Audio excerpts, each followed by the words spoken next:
بسم اللہ الرحمن الرحیم۔ جب اللہ تعالیٰ کسی سے بھلائی کا ارادہ فرماتے ہیں تو موت سے پہلے اس کو 3 اعمال کرنے کی توفیق عطا فرما دیتے ہیں۔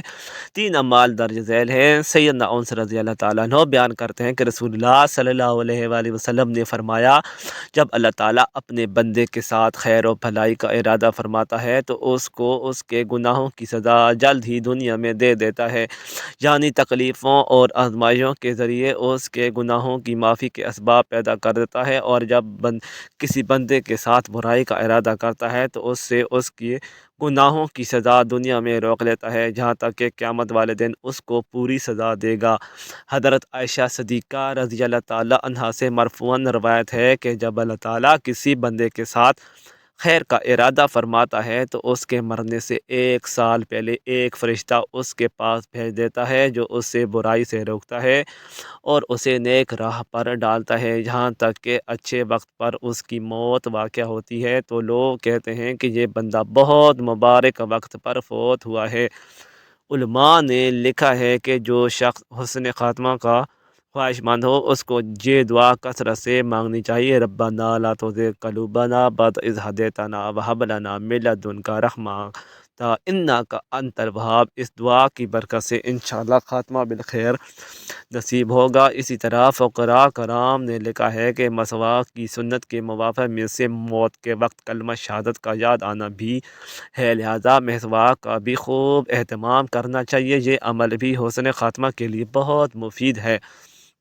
حضرت عبد الرحمن سے روایت ہے کہ میں حضرت عبداللہ بن عمر رضی اللہ تعالیٰ عنہ کے پاس پہنچا۔ وہ کعبہ کے سائے میں بیٹھے تھے اور لوگ ان کے ارد گرد جمع تھے۔ میں نے انہیں فرماتے سنا کہ ایک دفعہ ہم رسول اللہ صلی اللہ علیہ وآلہ وسلم کے ساتھ سفر میں تھے۔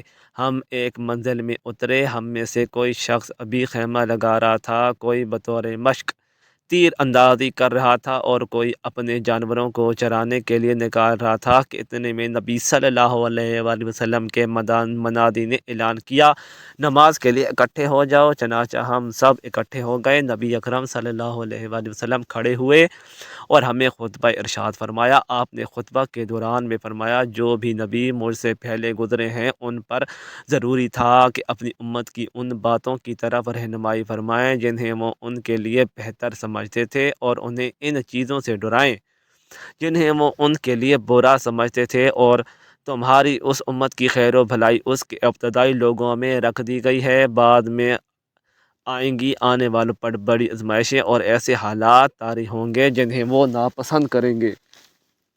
بے شمار فتنے آئیں گے جو ایک دوسرے کے مقابلے میں ہلکے معلوم ہوں گے، ایک سے بڑھ کر ایک ہوگا۔ ایک فتنہ آئے گا، مومن سمجھے گا کہ یہ مجھے ہلاک کر ڈالے گا، پھر وہ فتنہ ٹل جائے گا اور اس کی جگہ اور بڑا فتنہ آئے گا۔ مومن کہے گا کہ یہ ہلاک کن ہے، اس سے تو میں بچ ہی نہیں سکتا، پھر وہ بھی ٹل جائے گا۔ چنانچہ تم میں سے جو شخص چاہتا ہے کہ اسے آگ سے بچا کر جنت میں داخل کر دیا جائے تو اس کو موت اس حال میں آنی چاہیے کہ وہ اللہ تعالیٰ اور یوم آخرت پر یقین رکھتا ہو اور لوگوں کے ساتھ وہی سلوک کرے جو وہ خود پسند کرتا ہے کہ میرے ساتھ کیا کیا جائے۔ جو شخص کسی امام یعنی امیر کی بیعت کرے، اس کے ہاتھ میں اپنا ہاتھ دے اور اسے دلی طور پر یعنی خلوص کا عہد کرے تو جہاں تک ہو سکے وہ اس کی اطاعت کرے۔ راوی نے کہا کہ میں نے حضرت عبداللہ بن عمر رضی اللہ تعالیٰ عنہ سے قریب ہو کر پوچھا، آپ نے رسول اللہ صلی اللہ علیہ وآلہ وسلم کو یہ سب باتیں فرماتے سنا ہے کہ انہوں نے فرمایا، ہاں یقیناً۔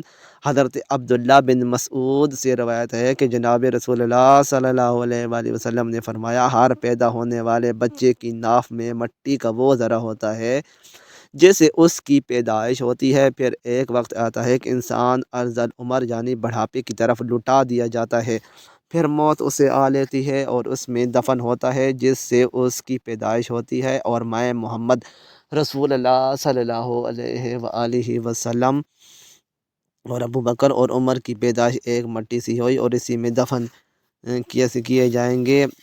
حضرت انس سے روایت ہے کہ نبی صلی اللہ علیہ وآلہ وسلم نے فرمایا، موت کی سختی تلوار کی 1000 دفعہ مار سے زیادہ سخت ہے۔ عطا بن یسار سے مرسل روایت ہے کہ ملک الموت کی تکلیف تلوار کے 1000 واروں سے زیادہ سخت ہے، اور ہر مومن کی جس وقت وفات ہوتی ہے تو وہ ہر رگ میں اس تکلیف کو کی الگ الگ محسوس کرتا ہے۔ ابو محمد حارث فرماتے ہیں، اس وقت مومن کو جنت کی بشارت دو، اس لیے کہ تکلیف بڑی سخت ہے، اور اس وقت خدا کا دشمن شیطان بہکانے کے لیے سب سے زیادہ قریب ہو جاتا ہے۔ ایک اور حدیث میں ہے کہ قبض روح کی کم سے کم تکلیف بھی تلوار کے 100 واروں کے برابر ہے۔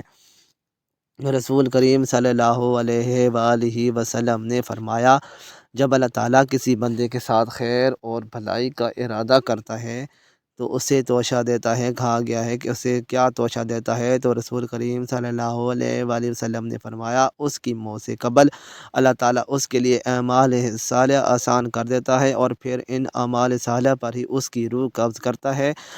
صلی اللہ علیہ وآلہ وسلم کے بارے میں آتا ہے کہ امی عائشہ فرماتی ہیں کہ میں نے نبی صلی اللہ علیہ وآلہ وسلم کو دیکھا کہ موت کے قریب آپ صلی اللہ علیہ وآلہ وسلم کے پاس پانی کا پیالہ رکھا ہوا تھا۔ آپ صلی اللہ علیہ وآلہ وسلم اس میں بار بار ہاتھ مبارک داخل فرماتے اور چہرے مبارک پر ملتے اور یوں فرماتے، اللہم المانی علی الامراض الموت و سکرات الموت۔ ترجمہ، اے اللہ موت کی شدت اور سختی میں میری مدد فرما۔ یہ دعا ہمیں بھی یاد کرنی چاہیے، موت کا تو کوئی نہیں پتہ کہ کس وقت آ جائے۔ اس دعا کو ہم یاد کرتے رہیں تاکہ جب اپنے اوپر موت کا معاملہ پیش آئے تو اس دعا کو ہم پڑھتے رہیں۔ یہ سنت ہے۔ اللہ تعالیٰ اپنی رحمت سے ہمیں یہ عطا فرمائے کہ موت کے قریب میں یہ مسنون دعا پڑھنے والے بن جائیں۔ ایک اور دعا بھی حدیث میں ہے، اللہم اغفر لی ورحمنی والحقنی بالرفیق۔ اللہ تعالیٰ کا ارشاد ہے، یا کہ زینہ امن ذکرہ اللہ ذکرًا کثیرہ و احزاب، اے ایمان والو تم اللہ کا ذکر خوب کثرت سے کیا کرو۔ دوسرے مقام پر فرمایا، والذاکرین اللہ کثیرا والذاکرات اعد اللہم مغفرہ و اجرا عظیما، اور بکثرت اللہ کا ذکر کرنے والے مرد اور اللہ کا ذکر کرنے والی عورتیں، ان سب کے لیے اللہ تعالیٰ نے تیار کر رکھا ہے عظیم تیار مغفرت اور اجر ثواب۔ خوب سمجھ لو کہ اللہ تعالیٰ کے ذکر سے ایمان کی حفاظت کر کے حسن خاتمہ کی سعادت کو حاصل کیا جا سکتا ہے۔ چنانچہ حضرت معاذ بن جبل اپنے قریبی ساتھی اسود بن حلال، جو ایک بہت بڑے تابعی تھے، سے کہا، کچھ دیر بیٹھ جاؤ تاکہ ہمارے پاس کچھ ایمان تازہ کر لیں۔ اس کا مطلب یہ ہے کہ دنیاوی دھندوں میں پڑ جانے سے انسان کے اندر کچھ نہ کچھ غفلت طاری ہو ہی جاتی ہے، تو پھر اللہ تعالیٰ کے ذکر سے اس غفلت کی ظلمت زائل کر کے اپنی ایمان کو مرتے دم تک محفوظ کر لیں تاکہ خاتمہ بالخیر کی سعادت طاری ہو جاتی ہے۔ تو پھر اللہ تعالیٰ کے ذکر سے اس کی غفلت کی ظلمت ظاہر کر کے اپنے ایمان کو مرتے دم تک محفوظ رکھیں تاکہ خاتمہ بالخیر کی سعادت حاصل ہو سکے۔ مزید اچھی ویڈیوز کے لیے چینل کو سبسکرائب کریں، ویڈیو کو لائک اور شیئر کرنا نہ بھولیں۔ شکریہ۔